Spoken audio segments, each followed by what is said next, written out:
A well-known Finks bikie gang member is in Southport Watch House tonight after being extradited from New South Wales on murder charges. He's one of two men charged over the balcony death of Tama Cousins in Surfers Paradise last month.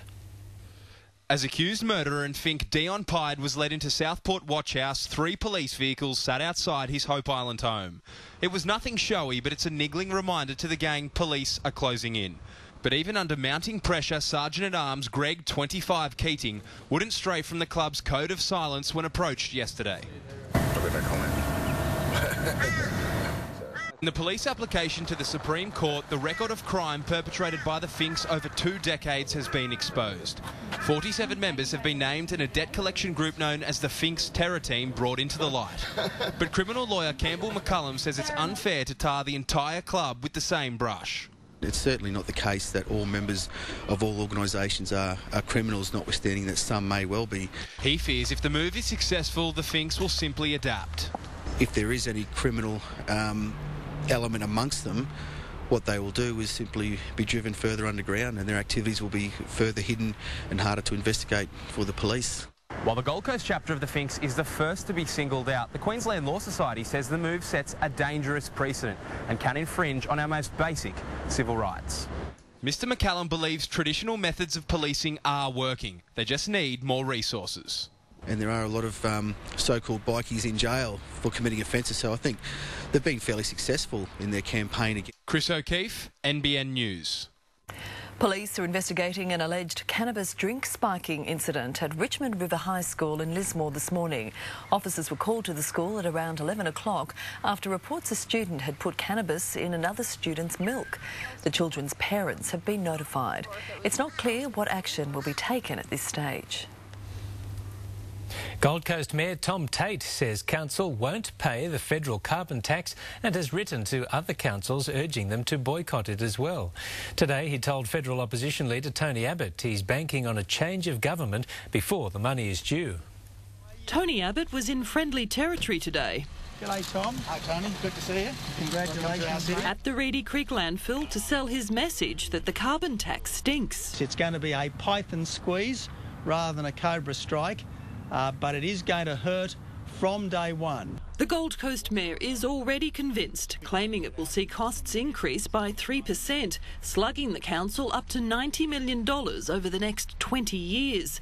That won't be passed on to ratepayers. People are hurting out there, and we can't afford to increase our rates any further. Instead, he's written to 100 other councils urging them to boycott it, and will have the Gold Coast set that money aside until after the next election. Our councillors and myself had decided not to put it on the levy because my faith is in the Liberal National Party government that the carbon tax will be repealed.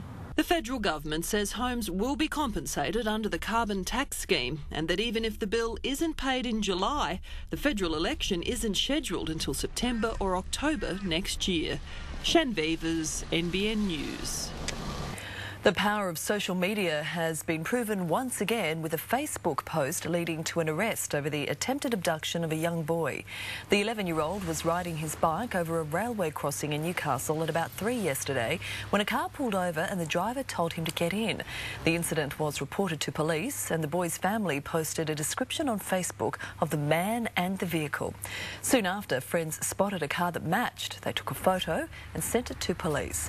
Officers later charged a 47-year-old man with attempted abduction. He'll face court later this month.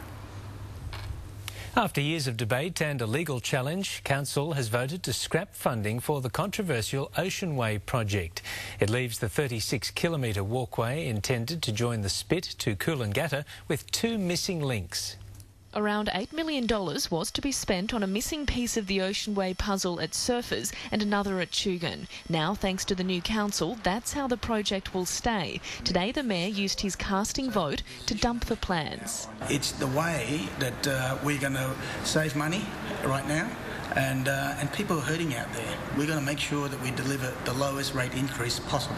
He says he'll hold on to the cash to cut rates, but half of the money had been allocated by the state government. Instead of losing it, the Mayor wants it reinvested into a bike path at Tugun and a revamp of the old footpath in Surfers Paradise, which councillors have called narrow and dangerous. Northcliffe Surf Club President David Shields welcomes the move. The Ocean Way was always going to cause the surf club here some operational issues, especially through the busy surf lifesaving season. Which I know it does work in some other areas of the Gold Coast, but here in Surfers Paradise, I believe there would be other, I suppose, projects that the money would be better spent on. A group of rich beachfront residents in Surfers have been fighting the plans in court and have succeeded in halting construction. The Mayor denies he's doing favours for friends. That is the myth. I don't know anyone personally along there, so I voted basically to support my councillor. Karianne Greenbank, NBN News. Queensland's richest man, billionaire Clive Palmer, is about to get some charity of his own. The Show Society's Peter Johnston is attempting to pay his $330 speeding fine. Clive Palmer gives millions away to good works and charity. This is my way of saying thank you. The billionaire was given the green light to contest the 4-month-old fine late last month. Mr. Palmer is travelling and was not available for comment today.